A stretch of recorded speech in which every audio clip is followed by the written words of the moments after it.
The movement and formation of the Mongol army were determined by two factors that set them clearly apart from the armies of every other traditional civilization. First, the Mongol army consisted entirely of cavalry, armed riders without a marching infantry. By contrast, in virtually all other armies, the majority of the warriors would have been foot soldiers. Approximately 65,000 Mongol horsemen left on the Jurched campaign to confront an army with about the same number of horsemen, as well as another 85,000 infantry soldiers, giving the Jurched an advantage of well over 2-1, but without the mobility of the Mongol force. The second unique characteristic of the Mongol army was that it traveled without a commissary or cumbersome supply train, other than its large reserve of horses that always accompanied the soldiers. As they moved, they milked the animals, slaughtered them for food, and fed themselves from hunting and looting. Despite the disadvantages of fighting on alien land outnumbered by enemies, Genghis Khan had the advantage of lessons learned from a lifetime of warfare, and he knew his troops and his officers intimately. He had fought with many of them for more than a quarter of a century. He knew that he could trust them on long campaigns far away from his oversight. He also understood each general's strengths and weaknesses. The Mongol way of fighting was a refinement of the traditional system that had been developed in Mongolia over many thousands of years. Superior weapons, in the end, did not account for the Mongol success.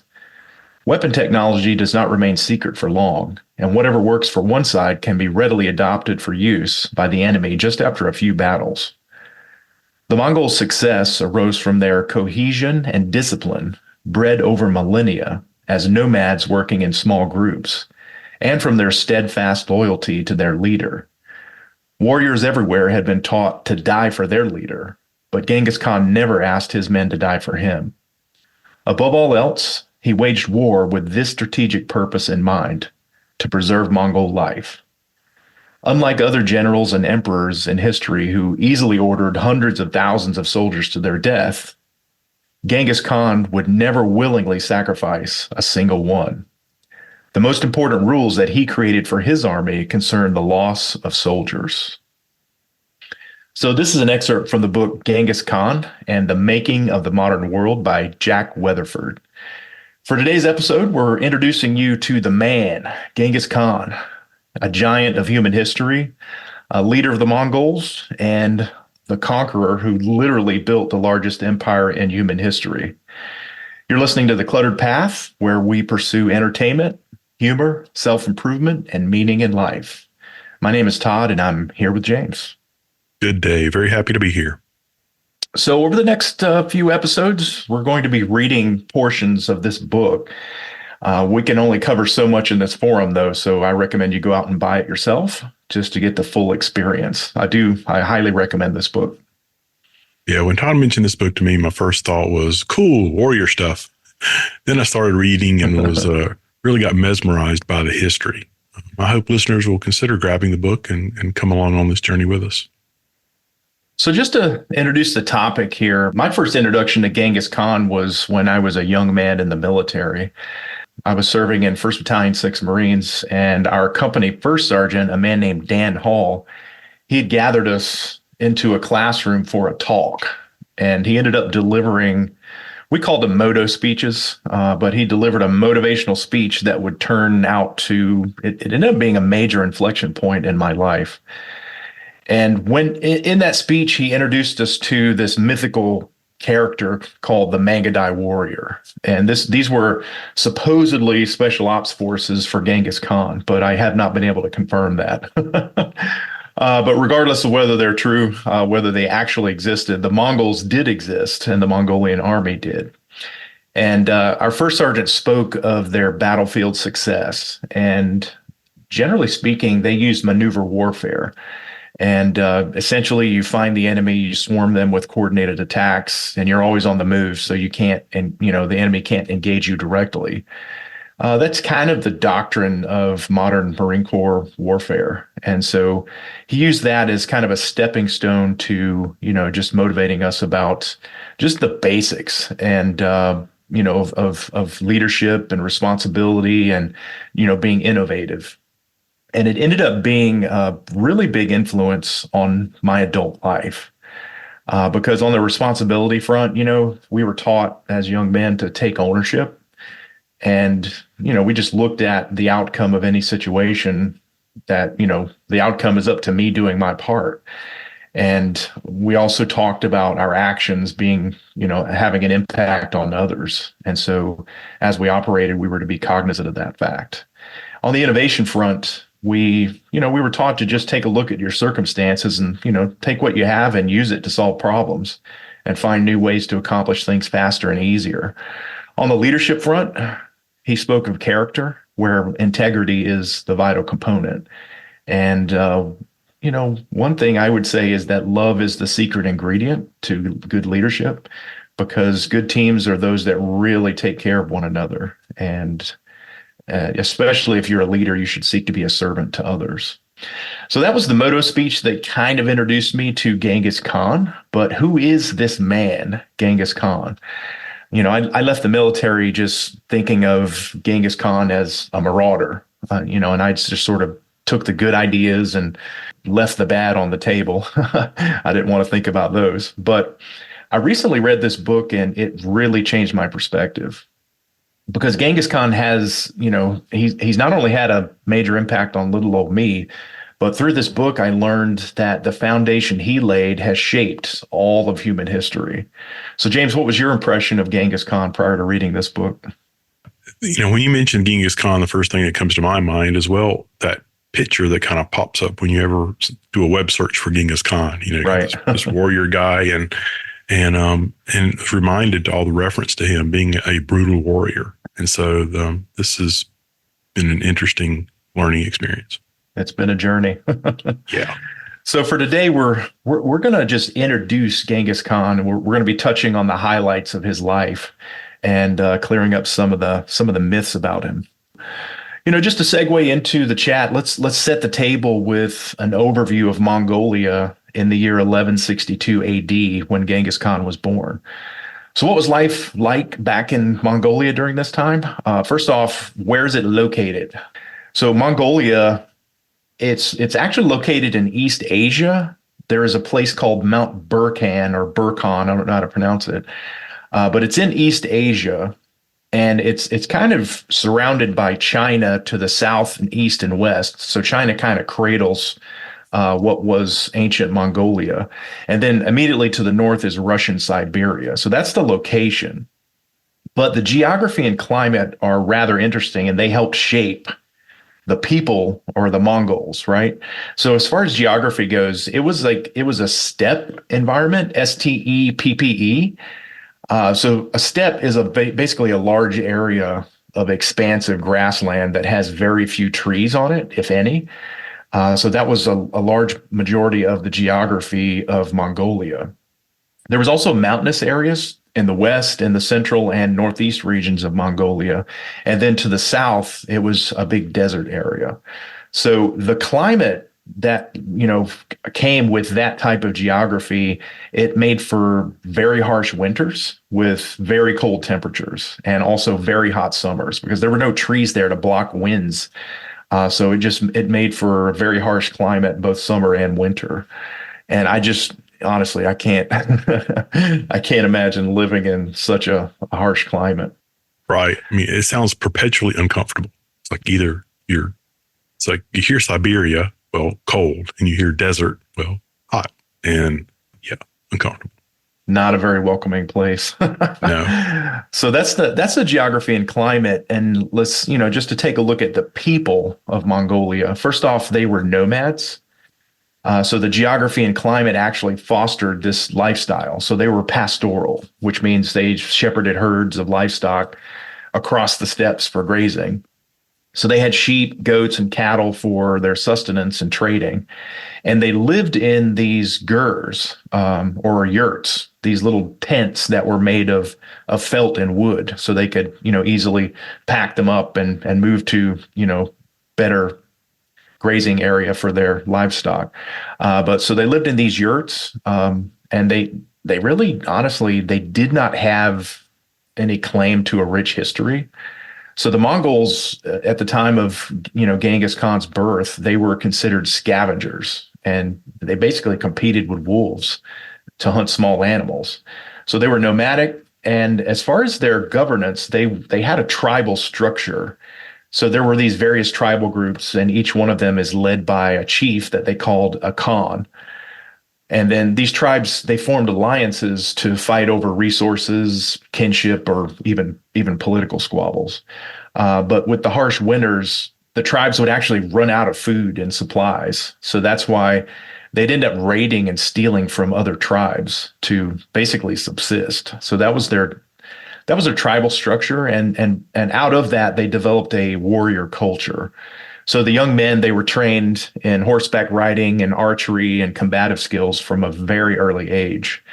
And so with that culture, loyalty to the tribe was of paramount or supreme importance. So loyalty to the tribe was deeply ingrained in these young men. But overall, it was, the people of Mongolia, it was essentially a harsh survival existence for these ancient Mongols. The word that comes to my mind is trauma, poverty, hunger, kidnapping, just the struggle to survive. Yeah, very harsh. Yeah. Not something I can relate to. No. Yeah, so to summarize the environment Genghis Khan was born into, it was nomadic, tribal culture. The clans fought each other for survival and prominence. And this is a very foreign concept to our Western minds today, but it sets the stage for an extraordinary life led by Genghis Khan. Okay, but before we start talking about the life of Genghis Khan, it's important to just capture that. We have to just look at the environment of ancient Mongolia. Very harsh, violent place. And the Mongols, they essentially had to carve out an existence as best they could. So this is, again, a very alien concept to our way of thinking here in Western culture. Definitely way outside my daily grind. One story that we may dig into later particularly struck me is when Genghis Khan and his tribe found themselves hungry without food, and they saw a wild horse. So they went and caught the horse and cooked it. It's like, stop at step one. They went and caught a horse. I can't. I have no way to even comprehend catching a horse. No. Yeah, here in North Carolina on the coast, we've got these wild horses of Corolla on the beaches, and it's actually illegal to go catch them. But if we could go catch them, I can't imagine where I would start. But I guess you could chase them. Right. I mean, you and I may go grab a hunting rifle and right. have a go at it, but it's like that really wasn't an option for them. No, not at all. So yeah, just really interesting stuff. All right, so now that we know the environment he was born into, let's cover the highlights of his childhood. First off, he was not born Genghis Khan. His birth name was Temujin, and I hope I'm pronouncing it right. So if you're listening out there, you might want to leave a comment somewhere whether I'm pronouncing these properly. But his birth name was Temujin. And from how he started out in life, you would not have guessed that he would become Genghis Khan. Because as a child, he feared dogs. He cried very easily. His younger brother was actually stronger than him. He was a better archer and a wrestler.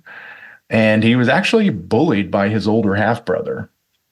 So that's Temujin, and that's who he was as a young child. But generally speaking, he was uneducated and poor from an outcast family. And as mentioned earlier, he grew up in a violent world where murder, kidnapping, and slavery was common. I mean, that was just the norm for that, and those clans and those families in that environment. And then we find out later that as a young boy, he ambushed and killed his older half brother. And the reason he did that was because that older brother, who was a bully, he was slated to become the head of house after his father was killed. And that as head of house, he had a right to marry Temujin's mother. And, so Temujin did not want to have anything to do with that. So he ended up having his brother murdered. But then the consequence of that, after he murdered his half brother, Temujin was actually captured and enslaved by a rival clan. He would eventually escape and get back to his family. Those were the consequences. But then later he ended up at around 16 years old, married a lady named Borte, Borte. Again, I hope I'm pronouncing these right. So he was married to Borte, who was soon thereafter, she was captured by another tribe. And this became then a big decision point for Temujin as a young man. You know, option one, he can fight the clan that captured Borte and rescue her. Option two, he can move to the northeast and find a safer existence, but living as a scavenger. Or option three, he can move to the southeast, but face more raids and laws. So he ended up deciding that he wanted to fight. And that decision was the starting point of the largest empire in human history. I just can't imagine. So, when I was 16, I was looking for a part-time job at the mall. Right. Yeah. My biggest worry was getting that project done that I had procrastinated on for school.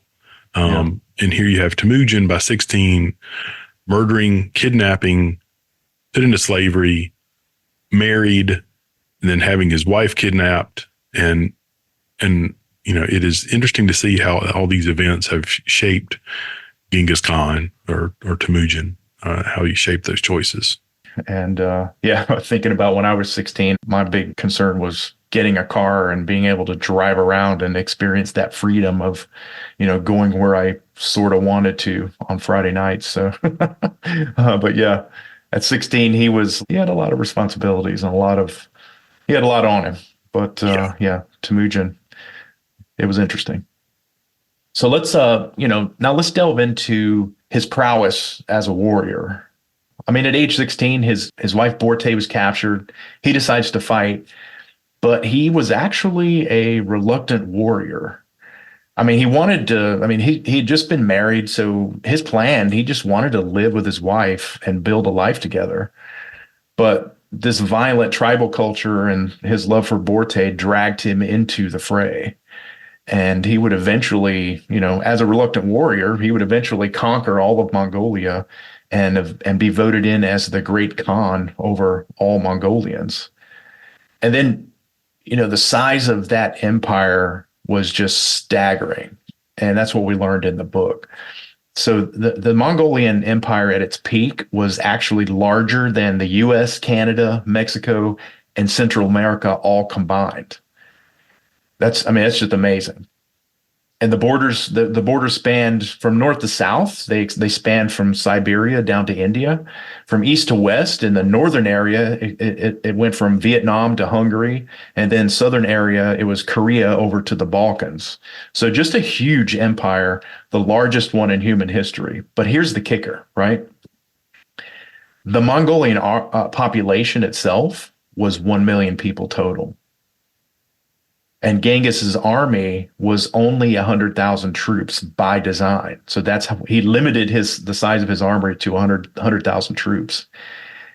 And when you think about the size of this empire, they actually did this and they built this in 25 years. So basically they conquered more lands and people in 25 years than the Romans did in 400 years. It's staggering because Genghis Khan conquered more than twice as much as any other man in human history. And here's an interesting quote from this book, Decline and Fall of the Roman Empire by Edward Gibbon. He says this about Genghis Khan, quote, "By the arms of Zingis and his descendants, the globe was shaken, the sultans were overthrown, the caliphs fell, and the Caesars trembled on their thrones." When you hear folks talk of empires of old, the Genghis Khan Mongolian territory really feels underrepresented to me. And to be 3 times larger than the Roman Empire, just incredible. And then comparing that to the British Empire, which would come later as well and take, of course, many more years. But the British Empire area actually included a lot of regions uninhabited by people. So the terms of the area that folks talk about them, conquering was larger, but only because they included a lot of frozen places that nobody lived. Right. Yeah. Just the staggering size of the empire and the time frame they did it in was it was a human feat for sure. Really interesting stuff. Just so that's the empire. That's who Genghis Khan was, and the time frame that they did this in. But what struck me, and what the question I had was, what was it about Genghis Khan that made him different? I mean, how was he able to lead a tiny nation to conquer Asia and Europe? So, I mean, there are things about him that were vastly different from all other human beings. And here are some of the things that I learned from Jack Weatherford's book. First off, I'll just go through these quickly. There's about 10 areas of underlying beliefs that governed how Genghis Khan operated and how he organized himself and his nation. But first off, as far as leadership goes, he was all about relationships.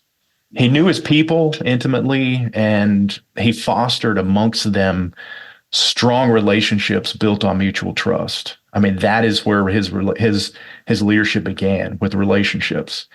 And he was a good communicator. He kept his people informed, and he actually sought their input. He didn't just impose his will on his own people.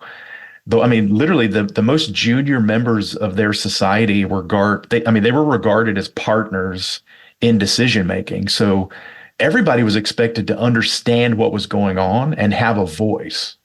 But once the decision was made, then they had to follow Genghis Khan, right? So that was his leadership. Another aspect of his belief system was he had no aristocracy within Mongolia. So he actually smashed the feudal system. There was no aristocratic privilege or birthrights in Mongolia. Just because you were born to a prominent family did not guarantee that you were going to be a prominent individual in society. So there was no aristocracy. And, an accompanying belief from Genghis Khan on that is meritocracy. He actually put a system in place that was based on merit, loyalty, and achievement. So that was how you advanced yourself in Mongolian life. He also believed, as far as business goes, he believed in free commerce. He organized this, there was this disjointed trading towns along what was called the Silk Route. And he organized those into the history's, largest free trade zone. And so just, by way of area, I mean, the Silk Route, this was a trade route that extended from Asia to the Mediterranean. I mean, it went through China, India, Persia, Arabia, Greece, and Italy. It was a huge trade route where goods were exchanged for, trading purposes. So free commerce, he also believed in free trade. So he did not hoard wealth. So yeah, they were conquering nations and they were gathering the wealth of these nations. But what he did was he actually put a systematic collection of goods in place so that after each battle, the goods that were taken were put into commercial distribution. So he believed in free trade after it was taken from a land that he conquered. But he did believe in free trade. As far as his tax policy goes, he actually lowered taxes for everybody, and he abolished taxes for doctors, teachers, priests, and schools. So that was his tax policy. So if you were one of these prominent or treasured professions, then you didn't pay any taxes. So that was his tax policy. As far as government services go, he actually created the first international postal service in human history. So I found that to be interesting. But overall, he was the eighth item here on the list I've got is they were a nation of laws. And they had a fundamental belief that everyone is subject to the law. Even the rulers that, helped establish the law were accountable to the same laws as the lowest, sheep herder. And this was at a time in human history when rulers exempted themselves from the laws that they imposed on citizens. So that's, they were a law-abiding society in Mongolia. As far as education goes, the Mongols deliberately opened the world to the exchange of ideas. And here's a quote from the book. Quote, initial conquest led to an unprecedented rise in cultural communication, expanded trade, and improved civilization. Literacy was of supreme importance to the development of the empire, unquote. So education was important. And finally, they believed in freedom of religion. So people were free to choose their own religion. And in Mongolia, there were Christians, Muslims, Buddhists, shaman, people were free to worship as they chose. And so that was, again, one of the underlying beliefs there of Genghis Khan that really helped drive the creation of the Mongolian Empire. What do you think about that, James? A very interesting list of things to come out of sort of his beliefs and the systems he put into place. Yeah. I found it particularly interesting that his dismissal of the aristocracy, particularly, he had his older half brother murdered because of the aristocracy in the system. And so it could be very natural for us to use the same levers that were used against us when kind of given the opportunity. And the fact that he kind of smashed them and said, nah, away with them. We're going to do this differently I found really surprising. Yeah. In future episodes, we'll get into those details that shaped these underlying beliefs. And, Genghis Khan really was an extraordinary human being, and we'll be digging into that. But one thing I found interesting from the book is that the history of the Mongols was actually suppressed. And Genghis Khan was really made a caricature after the Mongolian Empire receded. So here's another excerpt from the book. Quote, "For Genghis Khan and the Mongols, their achievements lay forgotten while their alleged crimes and brutality became magnified." Unquote. And so what happened there is when the communists came to power in China and other areas, they actually prevented the distribution of the secret history of Mongolia. And they actually prevented that distribution by purging people from their party and actually imprisoning and executing Mongolian scholars. So that was happening in the East. And then in the West, the Mongols were really regarded as savages. I mean, even in the medical community in the West, doctors described underdeveloped children as Mongoloids. And so they really just had, Mongol was a pejorative. And so that's kind of how the surrounding nations treated the Mongols after the fact. But the end result of that repression, there was this brutal repression, but it actually caused scholars to want to study the history of the Mongolian Empire. And so the truth, it eventually came out. Right, James? Indeed. It is really amazing how that caricature has lived on. I will turn on reruns of the West Wing TV show when I'm working to have some background noise. And season 5, episode 13 is actually titled The Warfare of Genghis Khan. And it includes a real quote from Hans Bethe, spelled Bethe, a 1967 Nobel Prize winner in physics, who said, quote, "These methods will be compared to the warfare of Genghis Khan, who brutally killed every last inhabitant of Persia," end quote. Yeah, not at all accurate. Right. Yeah, just a complete caricature of the man. Yeah. And as we get into more of the details in future episodes, we're going to see that there was brutality in warfare, but there was mercy there as well. So we'll be looking into that. And I'm looking forward to future episodes here on this. But, that's a very brief introduction to the man, Genghis Khan. I mean, his exploits were a huge shaping influence on the modern world as we know it. And we're going to get into those details later on. But let's summarize with one final reading from the book. Quote, "In American terms, the accomplishment of Genghis Khan might be understood if the United States, instead of being created by a group of educated merchants or wealthy planters, had been founded by one of its illiterate slaves who, by the sheer force of personality, charisma, and determination, liberated America from foreign rule, united the people, created an alphabet, wrote the Constitution, established universal religious freedom, invented a new system of warfare, marched an army from Canada to Brazil, and opened roads of commerce in a free trade zone that stretched across the continents. On every level and from any perspective, the scale and scope of Genghis Khan's accomplishments challenged the limits of imagination and taxed the resources of scholarly explanation. As Genghis Khan's cavalry charged across the 13th century, he redrew the boundaries of the world. His architecture was not in stone, but in nations. In Eastern Europe, the Mongols united a dozen Slavic principalities and cities into one large Russian state. In Eastern Asia, over a span of 3 generations, they created the country of China by weaving together the remnants of the Sung dynasty in the south with the lands of the Jurched in Manchuria, Tibet in the west, the Tangut Kingdom adjacent to the Gobi, and the Uyghur lands of eastern Turkestan. As the Mongols expanded their rule, they created countries such as Korea and India that have survived to modern times in approximately the same borders fashioned by their Mongol conquerors. Genghis Khan's empire connected and amalgamated the many civilizations around him into a new world order. At the time of his birth in 1162 AD, the Old World consisted of a series of regional civilizations, each of which could claim virtually no knowledge of any civilization beyond its closest neighbor.